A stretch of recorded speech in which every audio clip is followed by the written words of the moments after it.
now.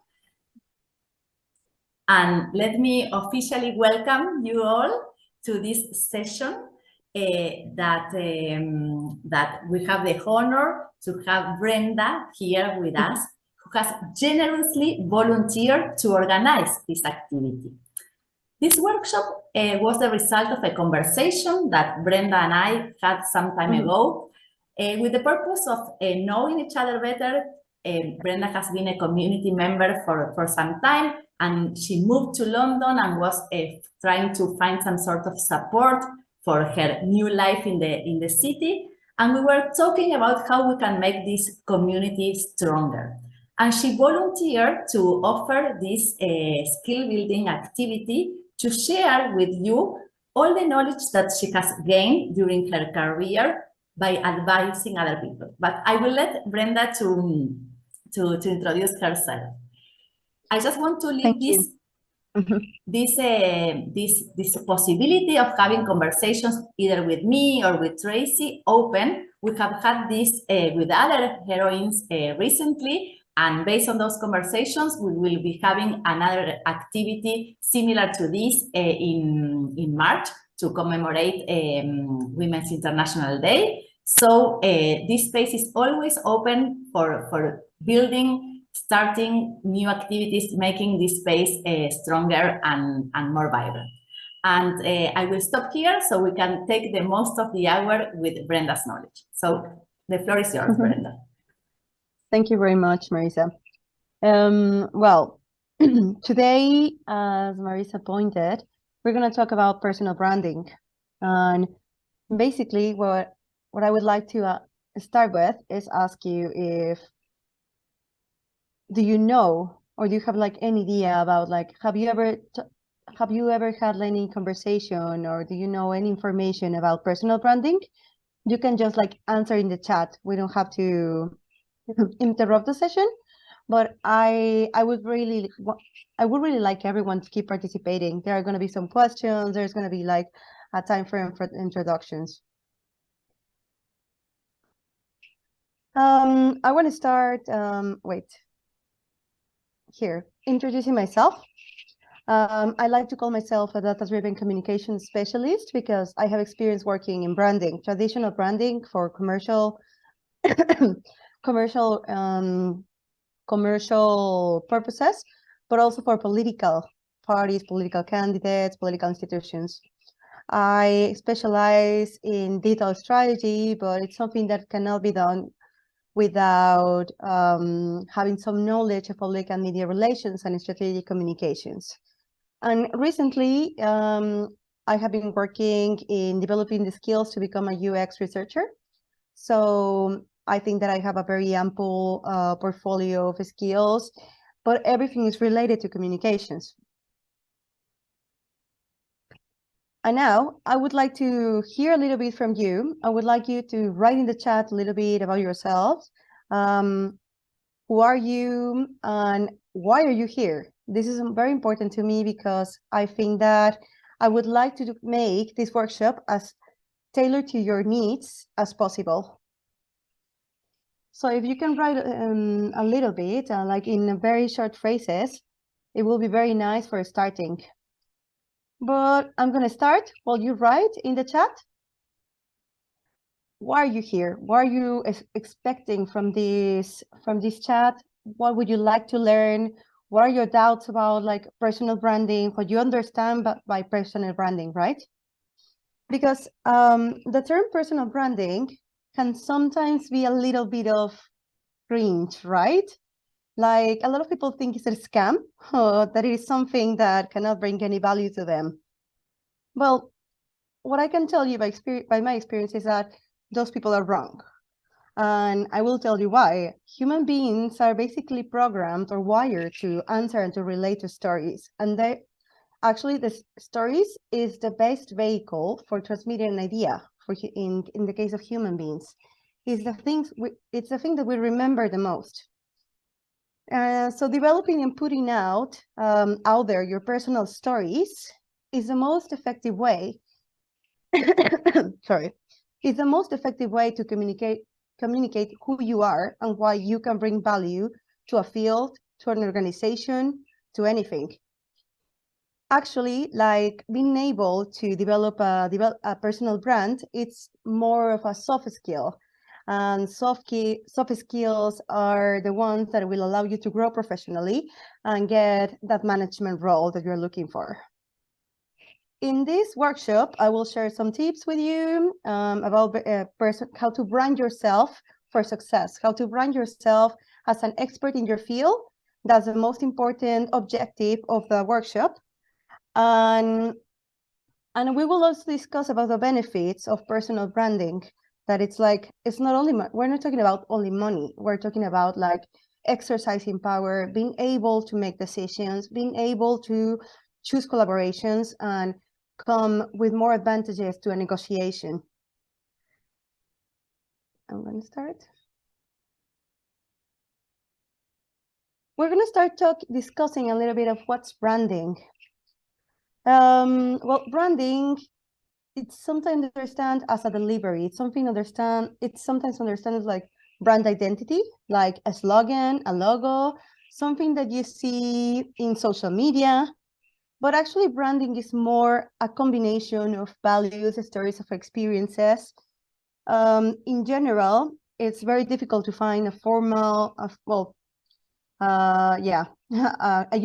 there is no universal definition of branding. But basically, branding is creating a reputation. It's all about reputation.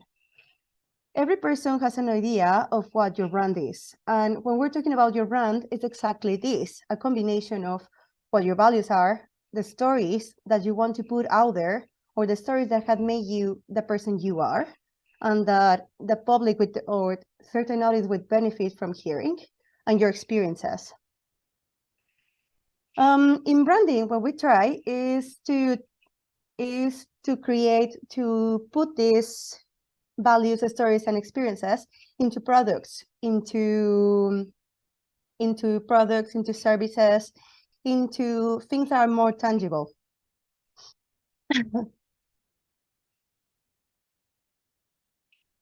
And as I said, branding is about building reputation. There is a phrase that it's your brand is what other people say about you when you're not in the room. So take a minute to ask yourselves what other people, let's say friends, coworkers, family, would say about you if you weren't in the room and they were talking about you. What you can imagine or what you know that people say about you, that's your personal branding so far. And as everything, it's possible to change it. It's possible to provide like it's possible to change it through with a more strategic vision. But in order to do that, you have to think about the long term. A long-term plan to build a reputation requires us to ask ourselves certain questions. Why are we here? Who are you here for? Where are you going? What are you committed to? How are you different from the rest of the options or the people? Why should we care about you? What the things that you say, the things that you think, the things that you share, the things you bring to, for example, a table of negotiations, to a classroom, to whatever. What is your personality and what is your message?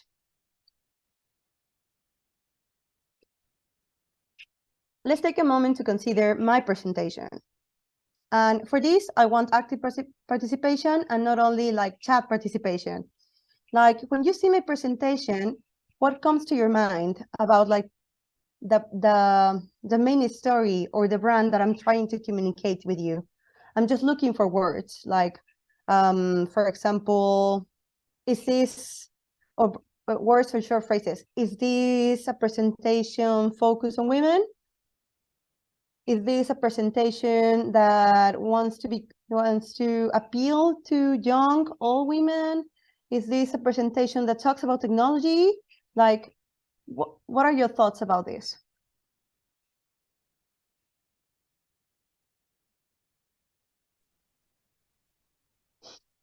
Just by the slides that you have seen and the information that we have shared.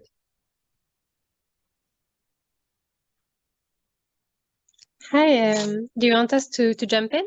Yes, please, okay.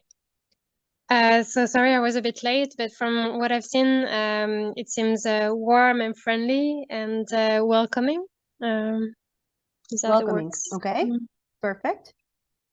So the presentation has different elements, right? And those elements I intentionally use them to create, like, to communicate a message, right? So my point was to show you that branding is friendly. So branding is for everyone. Branding is not only used for commercial purposes, like it's not only about like big brands or big like companies, it's about everyone. And yeah, this presentation was designed for women and for being like, to show that a little bit of my personal brand, a little bit of like my personality. But in general, successful brands show understanding, they feel familiar to us, and they address our pain points. I think that most of us have heard this term before, pain points, right? When we talk about pain points, we're basically talking about the needs of a certain audience, the problems that we are facing to reach a certain goal, the things that we cannot change, so somehow we have to manage with them, or the things we want to change. So those are our pain points. For example, for me, this is just an example, just in case that people are like to grab the concept a little bit with something more tangible. Like, for example, for me, I see pain points as the obstacles that I have to overcome in order to communicate certain message.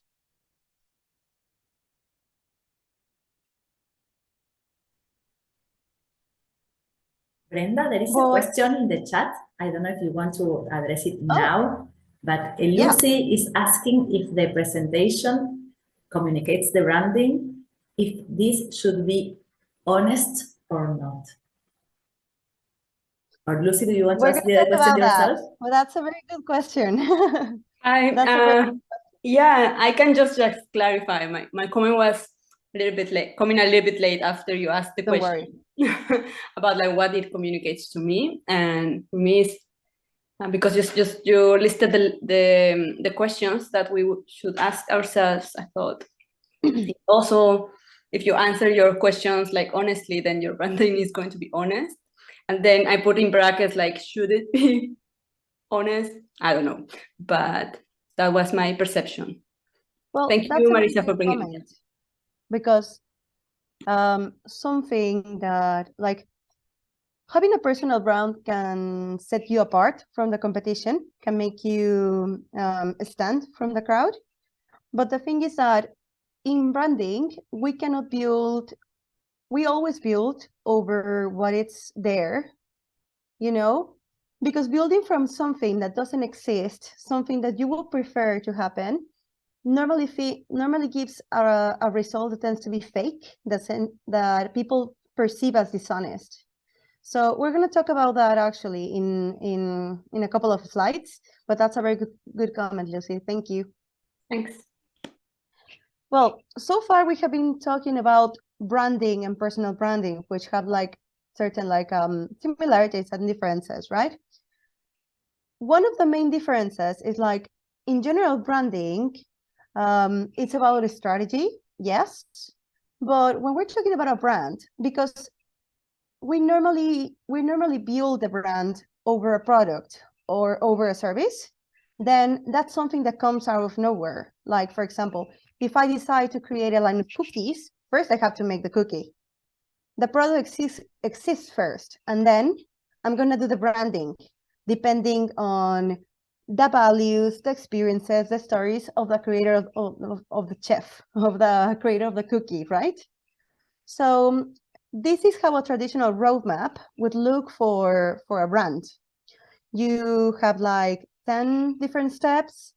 You define your brand core, you develop your buyer personas, you map your competition, you forge your differentiation and strategy, you find your position in the market after doing research, You shape your brand personality.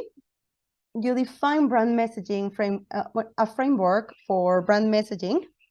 This means you design what's your main message, or what are your main message and your secondary messages, and how you're gonna get them to people, like through which channels.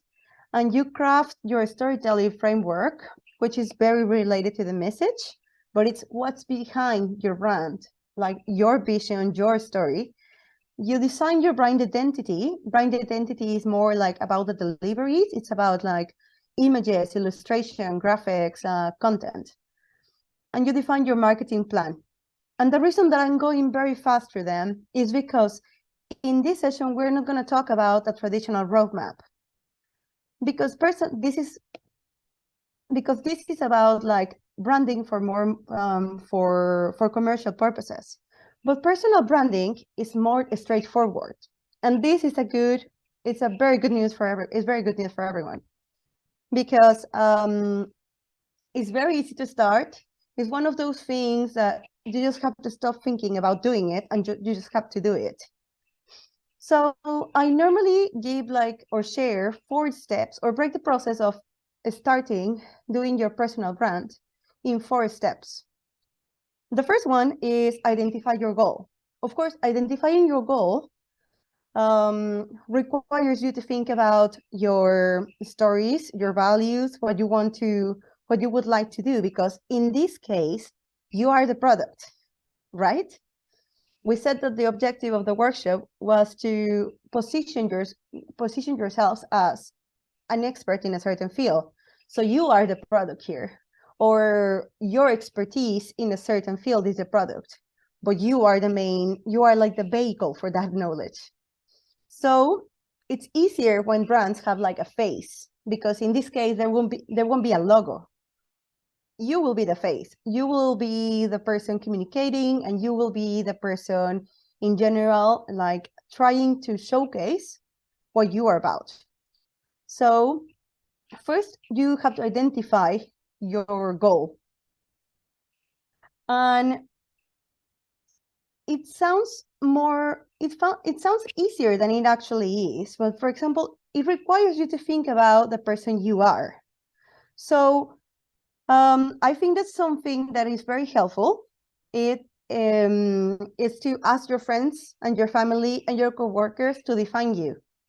In this way, you will be able to have like different input, and when you combine everything together, you can actually see how others perceive you, which is very important.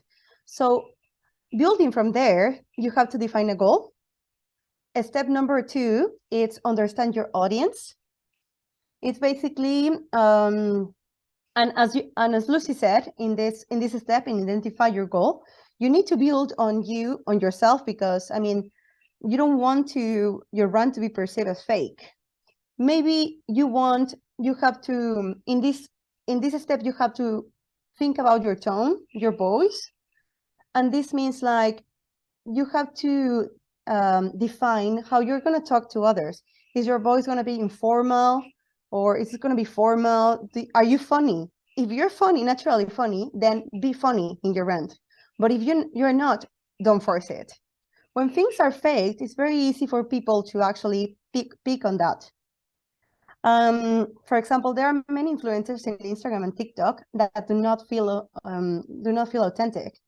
And the result, because of their work, the result of this is that it's not as people don't trust what they are, like the knowledge on their expertise on certain products, or on like if they are like beauty influencers, people don't believe what they are saying, especially if they are promoting products. So it's very important. Authenticity is very important.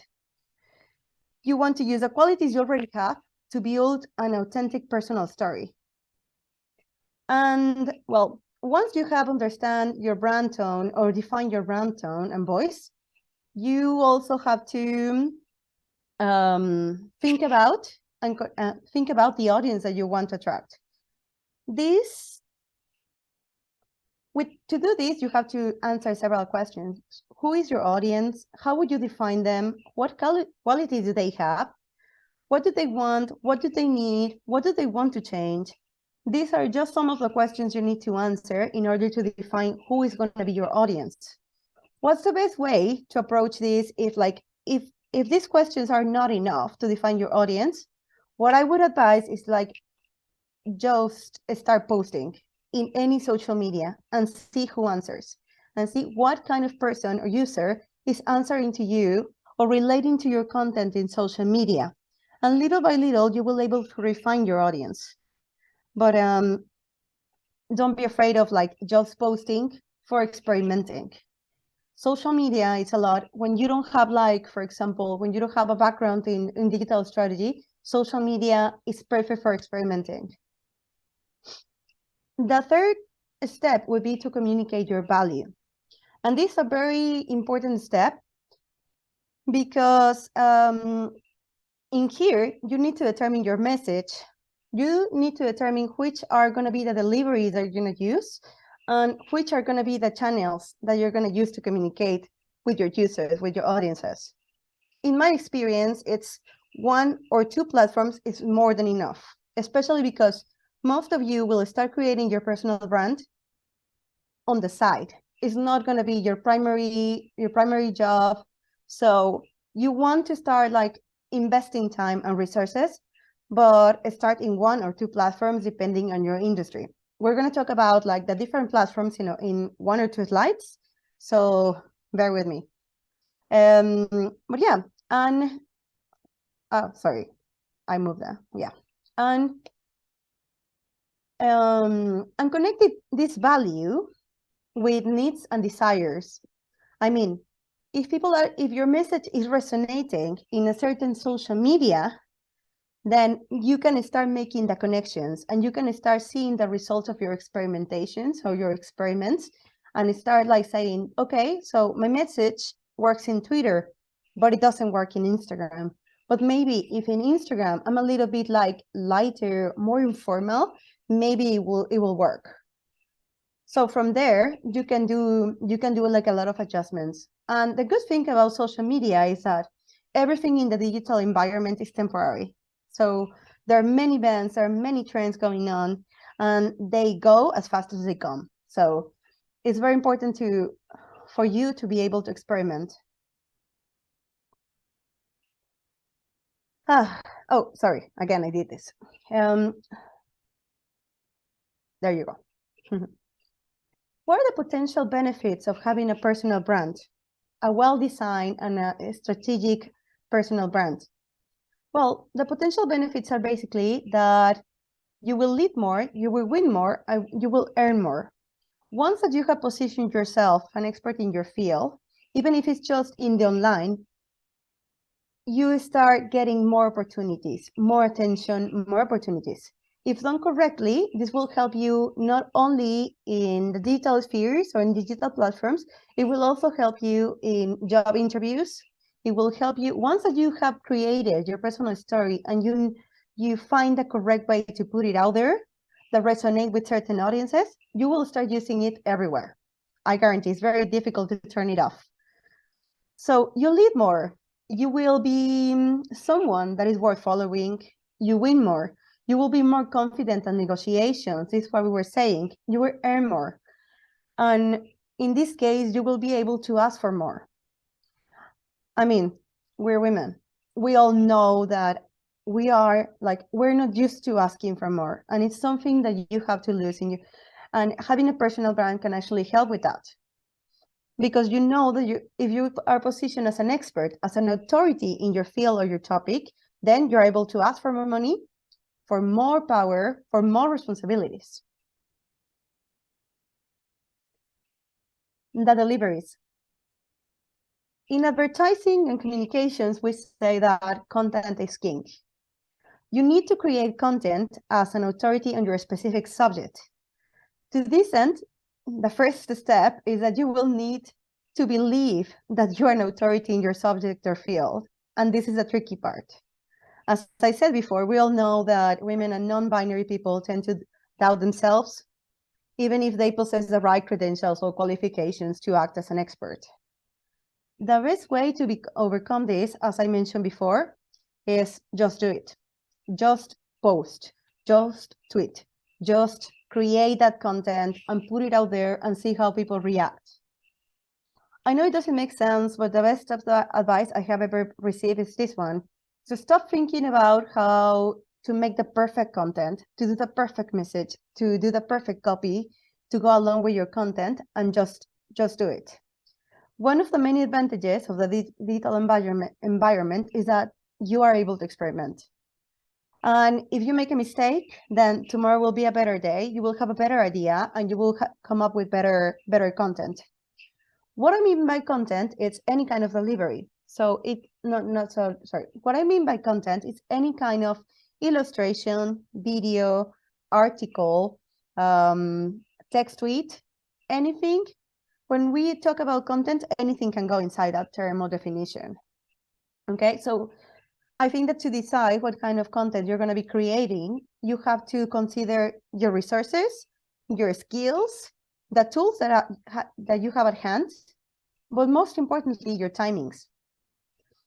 There are different kinds of content, but for example, you won't need the same amount of time to write an article, to write a white paper, or to tweet something, or to do a video.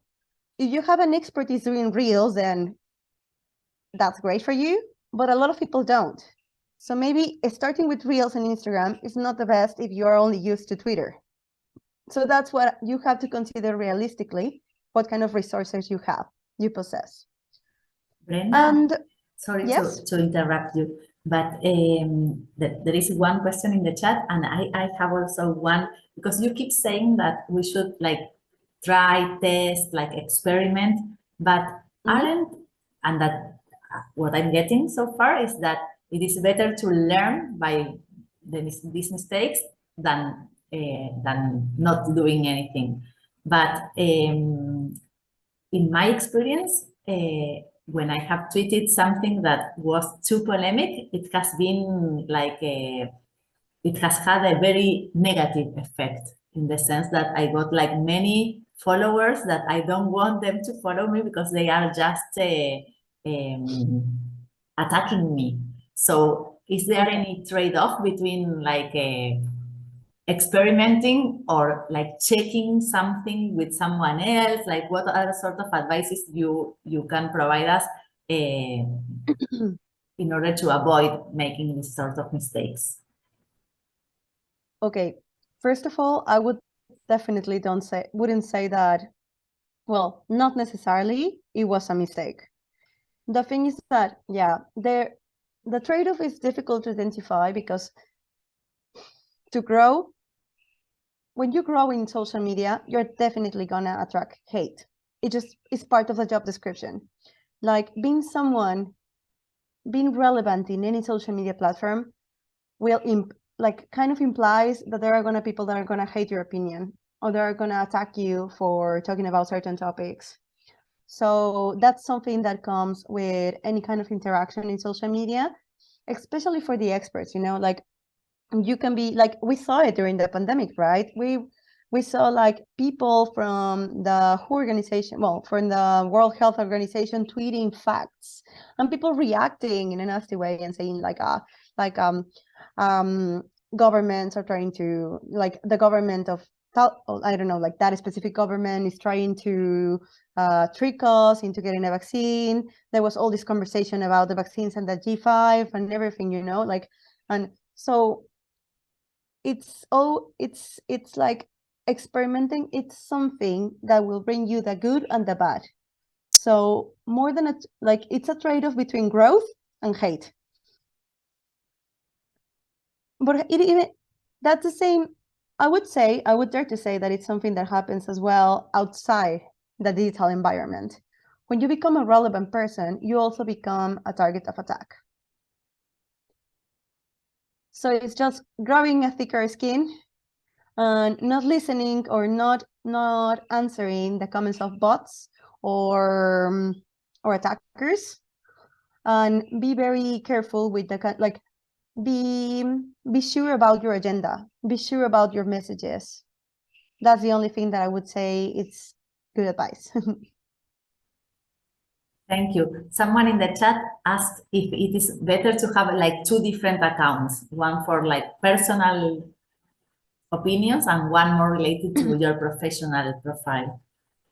Well, it depends where. For example, let's say that, let's say you are the content manager of Open Heroines. Because you're a content manager, your job goes like regards the internal functioning of Open Heroines. So it would be better if you have like a personal brand, a personal account separated for Open Heroines. Why? Because that way you can express your opinion without hurting the brand. But if you're the founder, if you are the main director, if you are like a key stakeholder within the brand, it tends to be impossible to separate one thing from the other. So that's very important to consider that. And also to consider that if you have 2 different accounts, it's very difficult to invest time and resources in the 2 of them. The personal may, and eventually people are going to connect them. It always happens. But for example, something that I always like, I work mainly with politicians. Well, I used to work mainly with politicians, and something that I would say all the time is like when you are such a high profile and public profile, none of your accounts are private. So it all depends on you. It depends on how much you want to protect, or how much protect your brand or build on your brand. Because also becoming an expert in a field and tagging your brand will make your brand grow. But first, you have to grow your own following. Does that answer your question? I know that it's tricky. There's not like one way to do this, like in the correct way, but something that I would say is like, it depends on who you are inside the organization. And I wouldn't believe that a lot of people have the right, like the availability to create content for both. You will end up probably just like not posting on the personal accounts and posting all the time in your other accounts. Thank you. Don't worry. And the deliveries. The deliveries after the branding process is basically your brand identity guide. That is basically a set of guidelines that would include what colors are used in your brand, what kind of images or content you want to post or you want to publish, create and publish, the things that you want to answer to and the things that you don't. For example, if someone attacks you in social media, how do you want to answer that? The other accounts that you would like to collaborate with, like for example, if you're tagged by, I don't know, like Open Government Partnership, and you are one of the main or the key stakeholders inside Open Heroines, of course you want to collaborate with them. So how are you going to answer that? What kind of collaborations are acceptable? Everything that is related to that, it's inside the brand identity guide. It can be, it doesn't have to be something that is written down, but it's something that you have to have, because having consistency in the things that you publish is very important. Everything has to come with the same colors, have to, if possible, the same typography, if possible, because you are creating something that will show that comes together. You have to create like a line. Another delivery is the strategic roadmap, the personal style, graphics, illustrations, maybe a website, and maybe social media accounts. So I'm just going to summarize very quickly because I think it's a good point to do it. It's a good moment to do it. So first, we say you have to understand why, right? Why are you doing this? Who are you? What you want to communicate? On a second step, what you want to do is like, who are you talking to? Why do you want to talk to these people? And who are these people that you want to talk to, right? On the third one is like, what kind of things you're going to use to communicate with these people? What channels, what content? And the fourth is like, in this step, in the third step, we are going to talk about channels in social media and beyond social media. As I said before, I think it's important to choose 1 or 2 social platforms where you can create content to strengthen your person, to communicate, to position, and to strengthen your personal brand. In my experience, more than 2, it's just too much. Let's say that right now, because everyone has it, like normally everyone has Facebook. So you have a Facebook, but it's not a business account. And you have a Twitter account, but it's not a business account. So basically you have 2 personal accounts that you're managing. You have to be realistic of how comfortable you feel managing those 2 accounts and how many more would you be able to manage. In this table, I present the most common channels, the most common social media, and for personal branding, using personal branding. We're going to talk about why they are popular, why they are the most used. We're going to talk about the kind of content that is recommended for these accounts, for these platforms. And finally, this is my personal point of view, how many publications or how many postings per day is recommended. And this is for a brand, for example, for a commercial brand, it will be different. It will be something different because, of course, like brands have like social, like organizations and companies have social managers or content creators whose job is to post all day long. But for you to start generating content and to start becoming someone in a certain platform, I think that these recommendations are a good start point. So Facebook, why would we use Facebook? Because it's the most popular social media. It has a wide penetration, and you can add any kind of content, which is very good, because there are some very specialized platforms where you can only upload certain kind of content. For this platform, my recommendation would be, well, not my recommendation, but in terms of like general statistics, videos work better, pictures and graphics. So it's a combination of the 3 that will make your social media account more dynamic. And I think a good start point is 1 or 2 publications per day. In Twitter, you want to use Twitter when you want to set an agenda or participate in setting an agenda. You want to show your expertise in one of the Twitter communities. There is that open data. There is like your tech influencers. There is the people working in policy related to tech policy. So you can find any community in Twitter, but first you have to find that community. And you want to build a community as well, right? Once you find your community and you start like creating content and posting, then you can start connecting. Like if someone retweets you and they follow you and you're able to talk to them via DM, then that's how you can also get like good collaborations or opportunities. For this platform, I recommend pictures and graphics. Mostly pictures because they are very easy. They are very easy to take. And graphics because illustrations and banners tend to be the thing that is more common, the most common in Twitter. And the recommendation is 1 or 2 publications per day.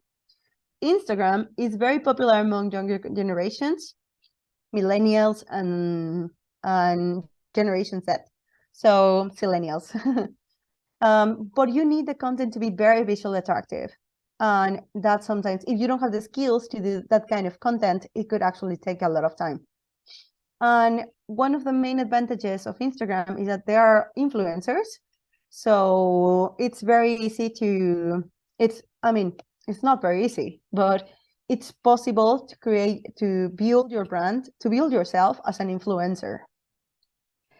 In Instagram, I would say that it's like albums, stories, and reels. And we're talking about 2 publications per week in the case of albums and 1 or 3 publications per day in the case of stories. And it can be anything because you're also supposed in all social media platforms to share content from another account for other accounts that are related to your topic or your work. In the case of TikTok, it's the most popular among generation. It's also very popular right now. It's the most popular among the younger generations. Also, they have influencers, and this one, believe it or not, is very good for sales. I mean, I just added that as a like additional information, but it's not that you have to sell something. But yeah, I think it's a good insight. And the thing is that with TikTok, it's everything about TikToks, which is basically videos. And sometimes, unless that you are very, very proficient with content creation and video editing and everything, then I wouldn't recommend TikTok for any kind of like use. But it's 1 or 2 times per day that you would need to participate in the different hashtags in TikTok. Brenda, there is a question in the chat if there are any regional differences between these Yes. social media. Yes, that's a very good point. And something that you have to consider when choosing your social media channels is who is there. But to be honest, like you cannot make the decision based on the size of the audience because it's tricky. For example, there's no certain way to know how many people are actually like Twitter users and how many of them are bots, or how many of them, like, I mean, only Twitter knows, right? Like most of us don't have that information, not even marketers. We have like a way to be like an approximate, but it's not exact. And also, like, depending on the industry, you are required to have some presence in certain social media platforms. For example, let's say that you want to become a tech influencer. That is one of my case studies. If you want to become a tech influencer, you definitely need to be in Twitter. If you don't want to do video, you can be in Facebook, Twitter, and you can be in GitHub. If you're more into the creative part, you can also be in Medium, just if you have enough time to blog. So that's, I mean, it's depending once again on the capabilities that you have. Then we have Medium, LinkedIn, YouTube, and Pinterest. I'm gonna go a little bit like faster because I would really like to hear your doubts and everything, at least for 10, 15 minutes. So, but I will send this presentation so you can go through every social media. But the important thing here is I gave you general information. I'm giving you general information about the different social media platforms for you to be able to make decisions for which one will work better for you.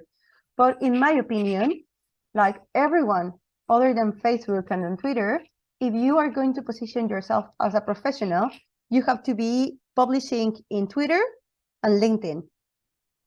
And depending on if you want to go beyond that, Medium, YouTube, and I would say Instagram and TikTok tend to be like a lot of work, only if you have time.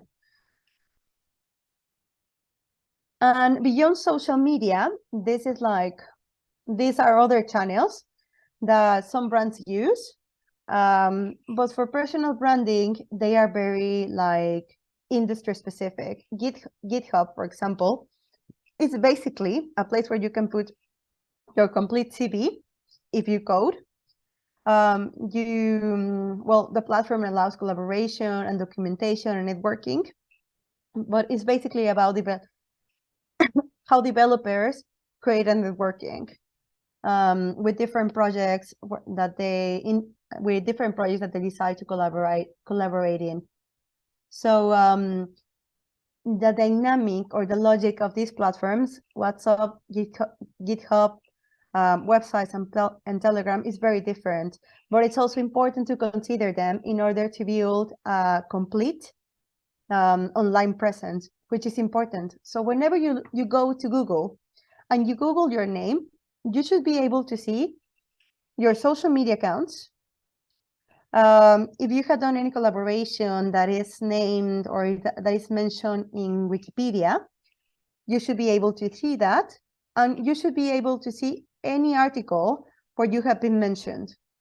So that's a good starting point. Go to Google and Google your name and see what comes up. And you can start working from there, saying like, okay, so I need to, the more you tweet, the more you use certain social media platforms, the more those things are going to appear in Google. If you are, you can also do it like that's the organic way to do it. There's a paid way to do it, but I mean, it's not something that you have to do in order to become like successful in personal branding. And here, this is something that you can also go through when you receive the presentation, but it's basically the tools and resources that I'm recommending you in case that you want to do social media management, research, content creation, and design elements. Most of them have like a free version, but it's up to you if you want to go premium, if you want to go pro. I personally have like a pro Canva account, and it's something that I value a lot and I love it. It's just like incredible because it saves a lot of time from having to design something. There is also like certain templates to do social media planning. So for a lot of people, that's enough, especially when you're starting. If not, Facebook business, Instagram business, Twitter, those are 3 very good points to start. Especially if you're not going to sell something, you shouldn't have problems with these three like free social media management tools. And yeah, check out the design elements, the content creation tools, and decide by yourself. I of course include any work which is like for creating copying based on AI and Chat GPT because you know it's new. And I wanted to talk about 2 examples, but I think we're very short in time, so I'm gonna summarize basically about like I was gonna show you how to apply how I applied the 4 steps of personal branding to a senator to build his personal brand and position his agenda in the political environment in Mexico, and with a tech influencer that we created from scratch in one of the companies where I work called Cultura Colectiva, that is a media outlet. But the company wanted to create a tech influencer to be able to make collaborations with tech companies and push the products to our audience. So it had like a commercial purpose, but at the end of the day, it's personal branding because it was a person with a certain agenda, with certain values, with certain stories that we have to that we have to use to create a story that was communicated via the verticals or the different social media platforms of the company.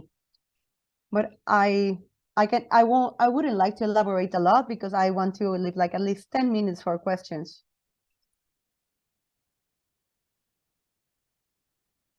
So I'm gonna open the chat now because, okay. Yeah, I think, Gabriela, I think I talked about LinkedIn, but if you have like another question.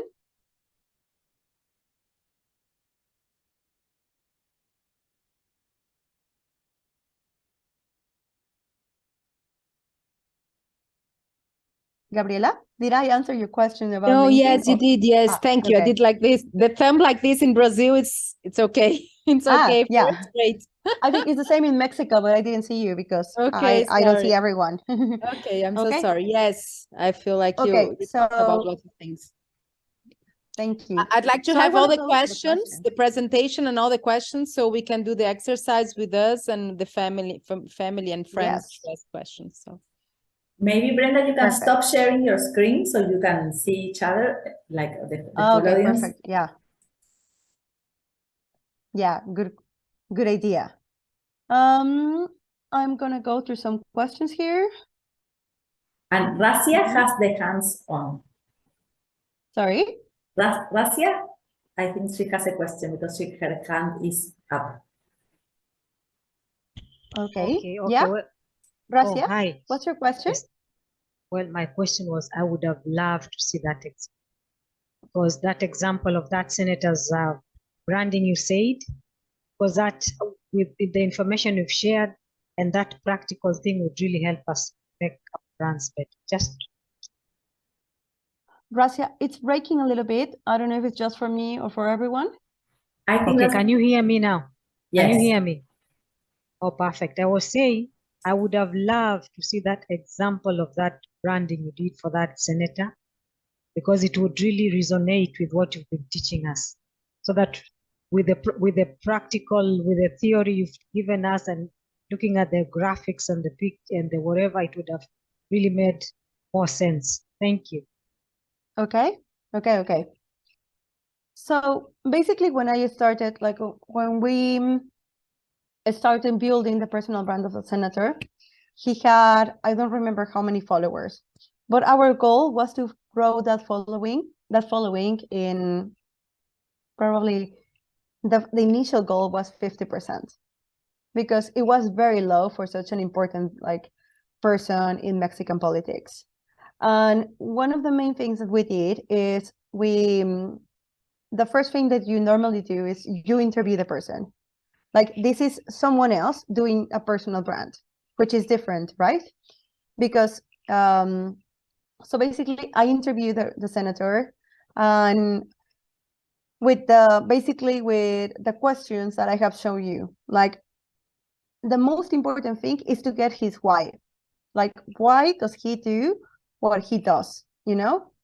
And once you get the why, you can start like going to secondary questions, like to get the life, the experiences and the stories out of the conversation.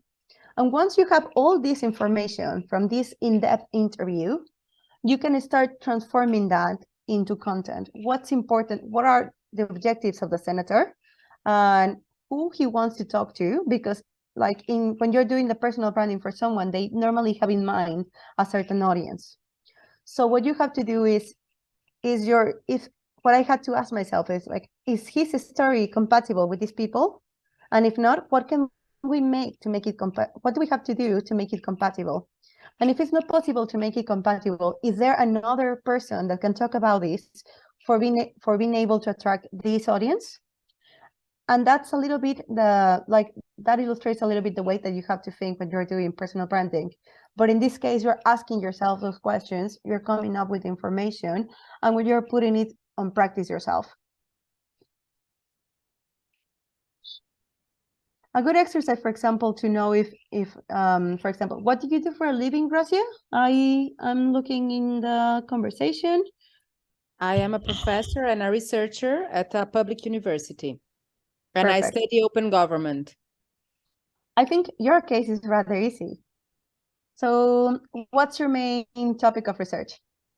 I'm working on open government initiatives in Brazil and around, because we have the OGP, that's an international organization that influences countries, cities to really get very connected to open government ideas. So many countries and cities participate on that, and it involves a lot of politics and policies, and also civil society and things like that. And there aren't many researchers working on open government, but open data, yes, and the open government initiatives, there are more than there were 10 years ago.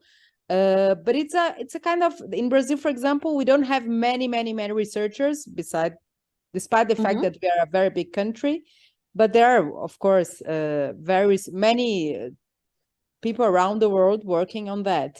So all governments say they want to open their government and they want to be transparent, but sometimes they do things just very just small things to say that they are working on that, and it's not that so true. So we have to be critical about what government is doing, even though we consider that some steps are being taken, and Brazil was in the past very important in this movement. But even though now we have we have a new government, there are lots of things we have to work on, because it doesn't mean that things will change like that. So it has to do with research, with academic. My public is academics, but at the same time, I talk a lot to people, civil servants and people in politics. So Okay. I have to deal with both groups, academics and politicians and civil servants, 3 groups. Okay, but beyond, like basically what you're doing is sharing with me your job description. And a job description is something that people will hardly connect with. And I'm not saying it in a mean way. It's just like, what you would have to do is ask why you do what you do and put it in a simple message for different audiences. The channels that I would actually recommend for you is Twitter, first of all, because the open partnership, open government partnership is there, like people tweet, and of course LinkedIn. That's imperative to use LinkedIn. And what I would advise you is to look for the reason why people should care about open government more than anything, because some time ago I participated as part of Open Heroines in one of the summits of Open Government Partnership, and something that I realized is specifically for Latin America, many of the conversations that were happening were generated or were like planned on an agenda that does not reflect what is happening in Latin America. So basically, what you would have to find is like, why are this topic important for Latin Americans? And especially not only like talking about like, these are my achievements, or this is like these are the main points of my research, but talking about how not having an open government affects people's lives, their livelihoods, and how this could change with your work. So that way, what you're doing basically is turning like a job description, giving it like a more emotional spin-off and saying like, this is why we need it, and this is why I'm tweeting.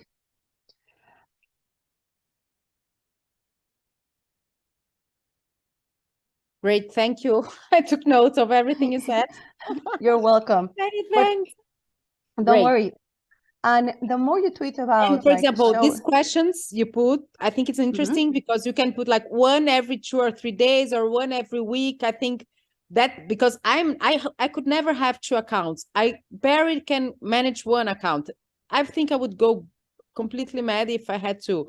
But for example, if I try to make a storytelling of the importance and the needs and how I'm linked to this subject, what would be like we see Netflix and we see the series and there are lots of episodes. What should be the time for each episode?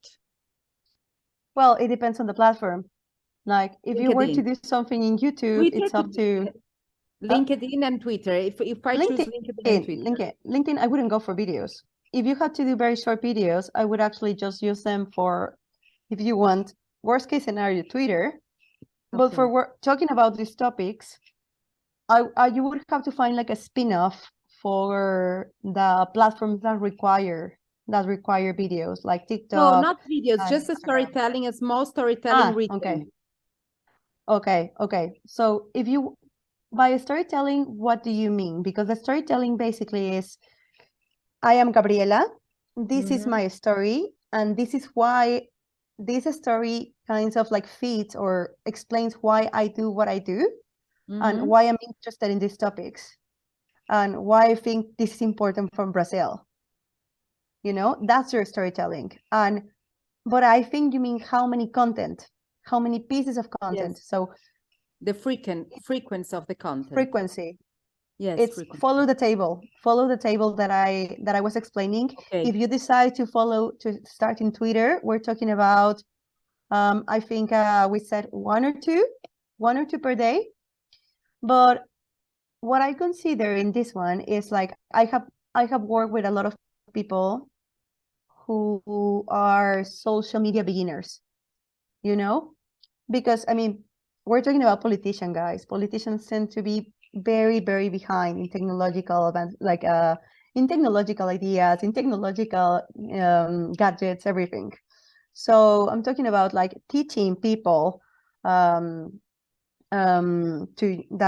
do not care about what they communicate and do not care about like how they communicate. to use social media platforms.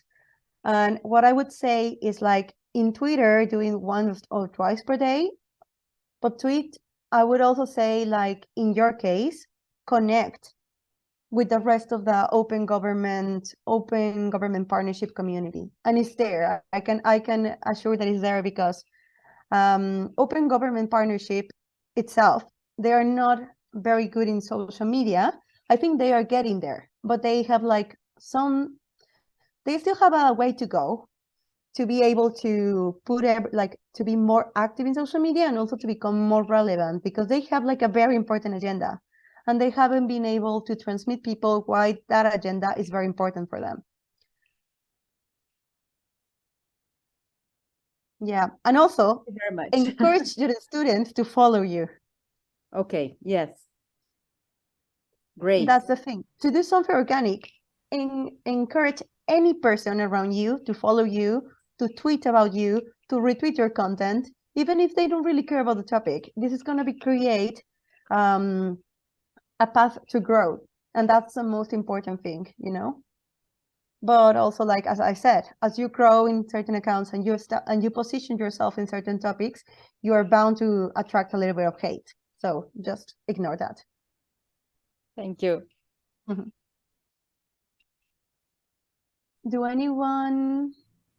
Does anyone have another question?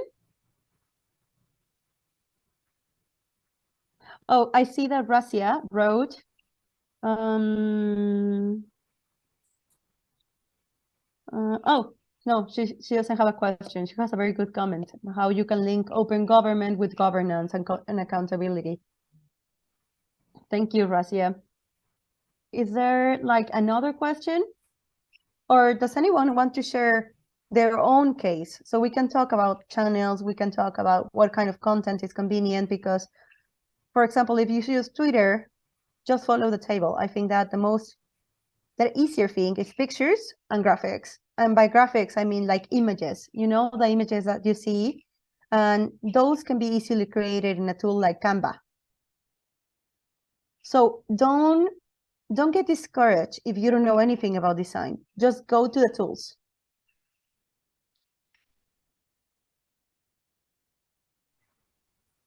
The workshop was organized to last 1 hour. So if Brenda, if you have time and everybody has time here, we are very welcome to stay. But if people have to go, please feel free to leave the room. There is a question by Anna, in the chat. Yeah. So basically, a tech influencer is a personality that talks about gadgets, talks about like the latest trends in tech, or talks about how the industry is going. There are like tech influencers that, for example, that specialize in Bitcoin. There are tech influencers that specialize in AI, but the ones that I have worked with are basically the ones that talk about many things, you know. Their agenda is very broad, but everything is related to the tech industry. Which includes big tech, well, the big industry, the big companies, the latest trends, developments, research, everything. They can talk about all of this. And a tech influencer will be someone with, well, I mean, this is very subjective because this was like the company's standards of what kind of person we could call an influencer. But we consider a person inside we would consider a person to be an influencer inside the digital environment in Mexico. When I was working in this specific company, if that person had like more than 50,000 followers. So, and it would depend, of course, the account would depend from one social media platform to another. But we're talking about like 50,000 50,000 followers in Twitter, or I think, I don't remember the exact number, but it was like around 20,000, I think, in YouTube. I don't remember correctly. But yeah, that's what I would call a tech influencer.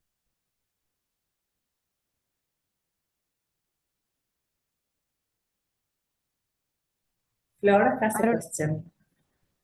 Yes. First of all, thank you, Brenda, for all that you're sharing with us. I have one more personal question.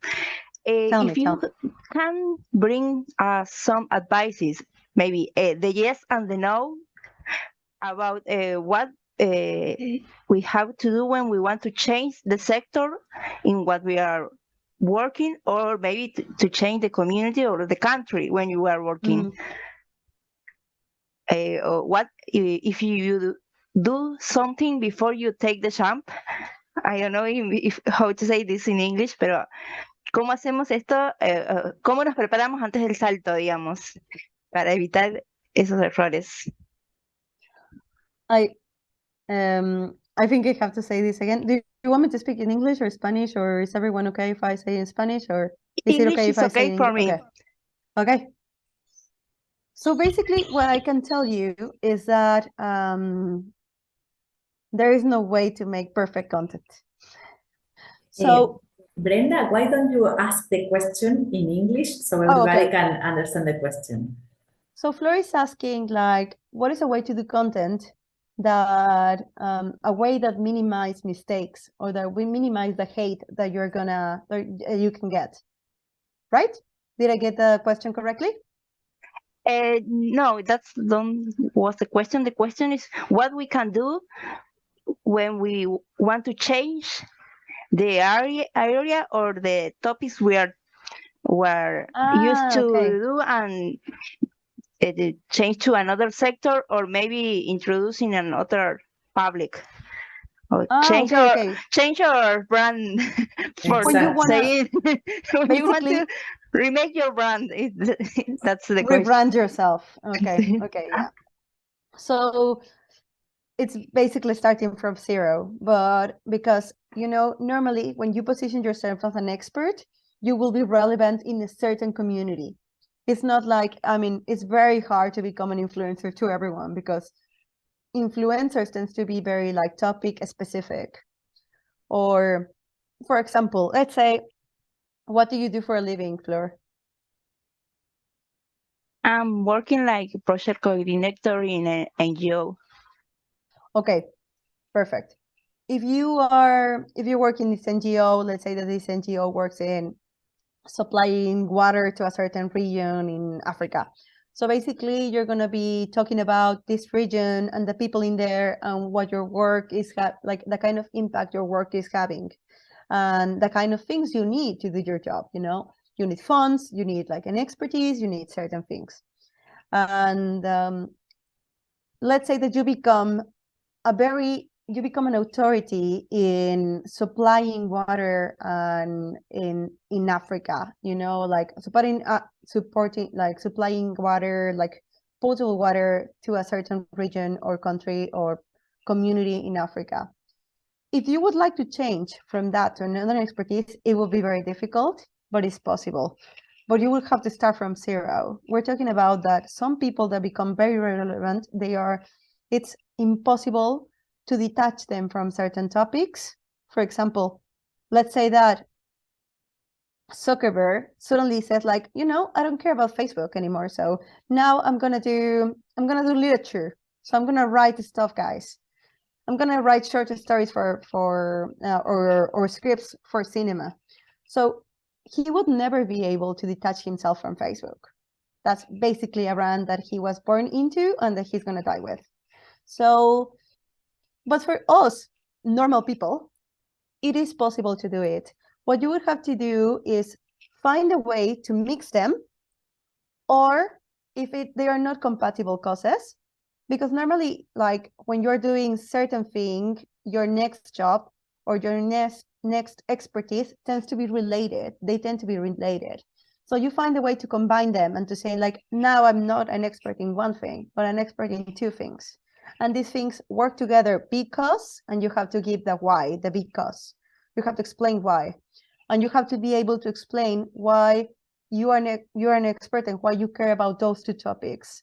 And you would have to mix or to combine the different publications talking about the two topics and invest the time to be part of the different trends and conversations in the two topics. it's possible. If it's impossible to get them together, it's starting from zero. And we're talking about like starting a different social media account, or not tweeting or not posting for a while and tweeting again with a different bio, with different content, with different everything. There are a lot of people that what they do, they are like, they close their Twitter account, their Instagram account, their Medium, they stop writing Medium, and they do like a comeback 6 months after publishing, after their last publication. They do a comeback with another topic. Thank you. You're welcome.